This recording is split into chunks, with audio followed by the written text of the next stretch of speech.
bullying. Ngomong-ngomong, Kak Nana pernah nggak sih mendapatkan kejadian bullying? Kalau aku pernah dapat kejadian bullying, tapi nggak sesering itu juga, dan mungkin cuma di awal-awal pas aku masuk sekolah doang sih. Jadi aku pernah dibully tapi aku nggak begitu sering bullying. Apa sih Kak cara biar Kakak bisa gitu ngadepin kasus bullying? Kalau aku sih lebih banyak mengambil tindakan dia ya, karena aku nggak mau menimbulkan lebih banyak masalah jangka panjang dan juga kesalahan pahaman itu. Dan di sisi lain juga ini demi kebaikan diri aku sendiri, karena kalau misalnya kita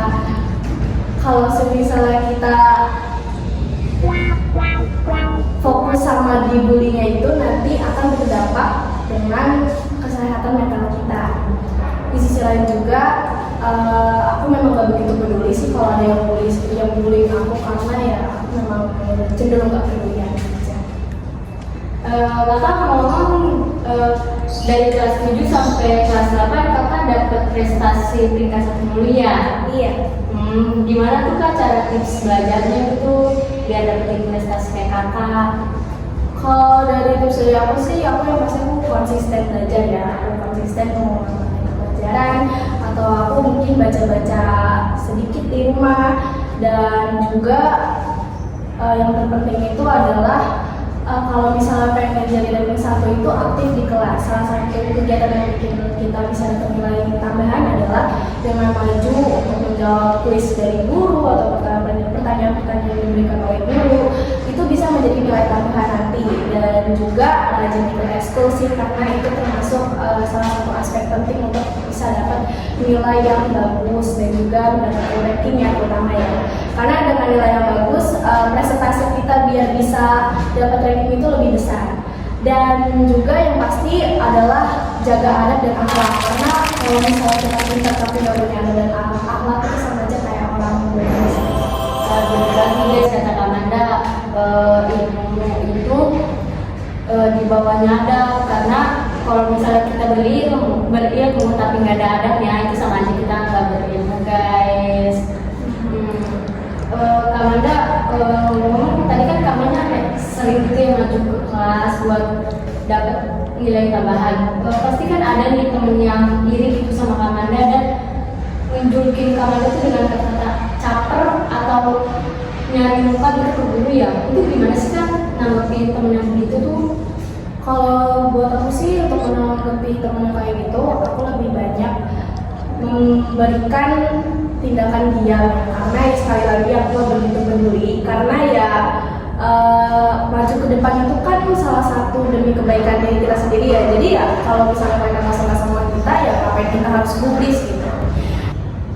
Wah, aku kagum banget sama cara Kak Manda ngomong, bener-bener yang kayak orang berpendidikan gitu, orang yang pinter, bener-bener wah gitu, kasih tepuk tangan. Kak Manda, sebelumnya maaf nih, Kak Manda ada gak sih Kak kisah kelam yang bikin Kak Manda tuh bangkit gitu, bukan tertunggu malah bangkit gitu, ada gak Kak? Kalau kisah kelam aku sih, aku ada. Jadi ini cerita pas aku kelas 6 sampai kelas 5 sampai SD ya. Jadi itu dulu itu ada mbak yang jagain adik aku kan. Nah jadi itu mbak yang jagain aku, adik aku itu memang ya bisa dibilang dia lumayan jahat lah ya. Terus habis itu dia tuh suka ngata-ngatain aku. Dia tuh apapun yang aku lakukan selalu salah di mata dia gitu kan. Nah gara-gara hal itu juga, gara-gara keseringan dibullying sama mbak aku ini, apalagi kan dia orang rumah ya, jadi aku lebih sering ketemu sama dia. Dan itu memang benar-benar bikin aku stres banget, sampai akhirnya mental aku nih lumayan terguncang lah istilahnya begitu ya. Dan itu berpengaruh sama kehidupan sosial aku. Dari situlah aku tuh mulai kayak kehilangan jati diriku, bukan kehilangan jati diri sih, tapi lebih tepatnya kayak nggak bisa menjadi diri sendiri, karena aku tuh selalu berbohong ke teman-teman aku selalu berbohong ke orang-orang dekat aku tuh, kalau aku tuh lebih gitu, kalau aku tuh bukan Manda yang ini, aku selalu bilang kalau aku tuh pintar, padahal pada waktu itu bisa dibilang aku ini orang yang gak begitu pintar, malah cenderung bodoh, karena ya gara-gara dibully ya kan, karena aku stres, apalagi dia orang rumah, akhirnya itu benar-benar berpengaruh sama kehidupan sosial aku jadi pembohong, aku jadi gak punya jati diriku sendiri, aku gak bisa menjadi diriku sendiri itu gara-gara dibully gitu ya. Dan setelah 2023 awal, setelah tahun 2023 awal itu, mbak aku ini alhamdulillah dia keluar dari kerjaannya, dia keluar dari rumahku karena memang atas keputusan dia sendiri, bukan karena diusir sama mama atau bagaimana, tapi memang atas keputusannya sendiri. Dan mulai dari saat itulah aku mulai memiliki perkembangan lah dalam kehidupan sosial aku. Walaupun memang dari situ aku jadi orang yang cenderung pendiam, introvert, gara-gara trauma juga ya. Aku jadi lebih suka di rumah gitu. Jadi aku gak begitu pengen bermain, gak mau bersosialisasi, itu gara-gara aku masih trauma sama kejadian-kejadian itu.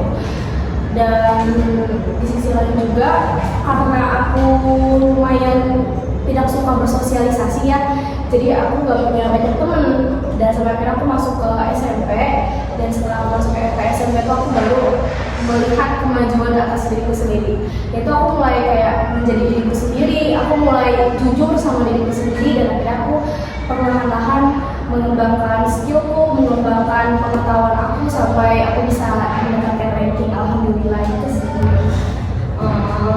Ceritanya menikmati banget Kak. Sebenarnya semangat ya Kak buat jalan hidup Kakak yang seterusnya, jangan pantang menyerah dan ini aku mau nanya gimana sih Kak biar bisa Kamanda itu balik lagi ke diri Kakak sendiri gitu, jadi Amanda yang good attitude, pintar, sopan, kayak gimana tuh Kak caranya Kak? Kalau cara aku sendiri ya aku bisa, intinya ya dari pertanyaan yang Kak Ajis adalah cara aku menemukan jati diriku sendiri itu, aku lebih ke yang pertama adalah yang pasti aku tuh tobat lah ya, istilahnya begitu. Jadi aku itu udah berhenti berbohong lagi ke orang-orang, aku udah stop untuk melakukan hal-hal negatif yang sebelumnya aku lakukan gitu kan. Dan perkembangan aku itu yang terbesar, perkembanganku yang terbesar itu dari perubahan diriku sendiri adalah saat aku kelas 7.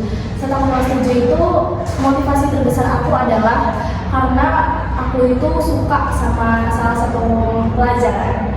Ya jadi motivasi itu bisa dari apa aja ya guys ya. Jadi alasan kenapa aku tuh jadi semangat banget, jadi ambis banget belajar itu adalah karena aku tuh sangat bisa dibilang menyukai salah satu mata pelajaran yaitu IPA. Aku suka IPA dari kelas 6 sampai sekarang aku masih suka. Walaupun memang udah gak begitu suka ya karena semakin sulit ya bisa dibilang begitu ya. Tapi salah satu motivasi terbesar aku adalah karena aku suka IPA dan aku punya istilahnya aku punya bakat lah kalau untuk yang menghitung di materi IPA gitu kan. Pengetahuan aku rasa kayak aku bisa nih improve pengetahuan aku nih di IPA, seputar IPA, fisika atau kimia atau yang lain-lain, aku bisa improve. Dan dari situlah aku mulai jadi ambis. Nah itu adalah faktor juga kenapa aku bisa ranking 1. Itu salah satu faktor ya. Lalu yang kedua, kenapa aku bisa menemukan jati diriku yang sekarang yang menjadi good attitude, itu mungkin karena lingkungan ya. Karena aku itu udah stop untuk main-main lagi, udah gak pernah bahkan main di luar rumah. Itu memang karena ajaran dari orang tua aku sih. Orang tua aku selalu ngajarin kalau adab dan akhlak itu lebih penting daripada apapun. Dan sementara itu pertemanan aku di pergaulan aku ya, di dekat rumahku, pokoknya di kompleksku lah saya gitu, itu kebanyakan mereka itu seperti ya tidak punya adab dan akhlak gitu. Dan mereka juga setelah aku introspeksi diriku, setelah aku pikir-pikir lagi, menurut aku pergaulan mereka itu seperti tidak ada gunanya untuk aku gitu kan. Dan dari situlah aku mulai berpikir untuk stop bermain-main lagi, karena di umurku yang sekarang di 13 tahun di umur aku yang 13 tahun ya mohon maaf, misal kelas 7, aku udah rasa kayak ini udah umur aku tuh harus udah serius, ini udah bukan anak-anak lagi, aku bukan anak-anak lagi, aku nggak bisa main-main. Dan dari situlah otak aku tuh mulai terbuka, pikiran aku mulai terbuka untuk ya jujur aja sama diri sendiri dan kontrol emosi, kontrol pergaulan. Karena kalau salah pergaulan sedikit di zaman sekarang tuh bisa benar-benar fatal banget, karena ya pergaulan tuh udah sangat-sangat liar ya istilahnya begitu. Jadi dari situlah aku mulai kayak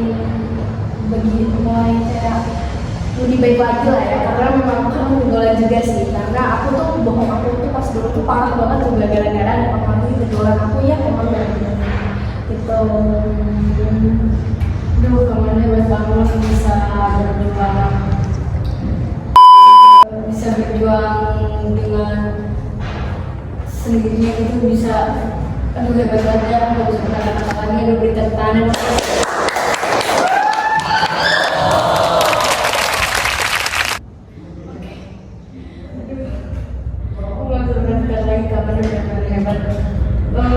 Kamanda nih, buat ngakhirin nih, apa kasih dong kata-kata buat pembuli dan korban bully yang kakak punya. Oke, jadi ini kata-kata dari aku yang pembuli dan korban bully. Jadi ini pertama adalah kata-kata aku untuk korban bully. Yang pertama adalah kalian harus membuktikan kalau kalian itu layak. Kalian jangan pernah menunjukkan kelemahan kalian pada pembuli-pembuli, pada haters kalian. Kenapa? Karena kalau misalnya kalian menunjukkan kelemahan kalian, malah itu justru malah membuat mereka semakin ingin membuli kalian, gitu, semakin parah. Dan di sisi lain juga cara kalian untuk membuktikan diri kalian kalau kalian itu lebih daripada yang katakan, kalian itu lebih layak, itu adalah dengan cara kalian sendiri. Karena semua orang itu punya jalannya masing-masing. Jadi kalau misalnya kalian dibully, kalian membuktikan nih kalau misalnya kalian itu lebih baik dengan apa yang mereka katakan, dengan semua fitnah-fitnah yang mereka katakan, ya kalian harus buktikan dengan cara kalian sendiri. Bisa dengan ya belajar, yang meraih prestasi, dan ya sih itu aja. Pokoknya prestasi apapun, mau itu akademik ataupun akademik, itu dua-duanya termasuk dalam bagian kecerdasan manusia ya. Jadi cerdas manusia itu bukan cuma dalam akademik doang, bukan cuma dalam matematika atau IPA, tapi dengan kita bisa kayak berolahraga, bermain voli, berenang, paskibra, pramuka, itu juga termasuk kecerdasan. Lalu yang kedua adalah untuk kata-kata untuk pembuli. Nah, jadi untuk aku sih kalau kata-kata untuk pembuli adalah kan ngaca dulu ya. Kalau kalian mau ngatain orang tuh kalian ngaca dulu. Kalian harus lihat diri kalian dulu, kalian lebih baik dari yang kalian bully atau enggak.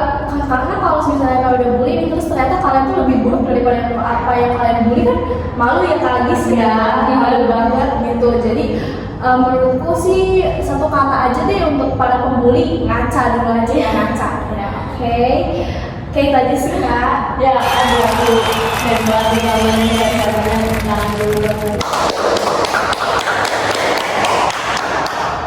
Aku mau tambahin sedikit nih buat pembulinya.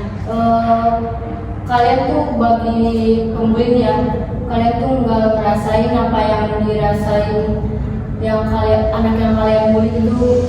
Dampaknya tuh pasti bakal besar banget buat mereka, mental mereka. Pasti mereka tuh ngerasain kayak bakal ada rasa kayak mau nyerah gitu buat hidup. Pasti kayak kan banyak tuh ya yang berita-berita karena dibully dia bunuh diri ya, karena kata-kata kalian doang, sekedar kata pendek, hitam, itu tuh bener-bener bisa bikin sakit hati, tau gak sih? Aduh, gue kata-kata lagi, udah segitu aja. Untuk mengakhiri podcast hari ini, wassalamualaikum warahmatullahi wabarakatuh.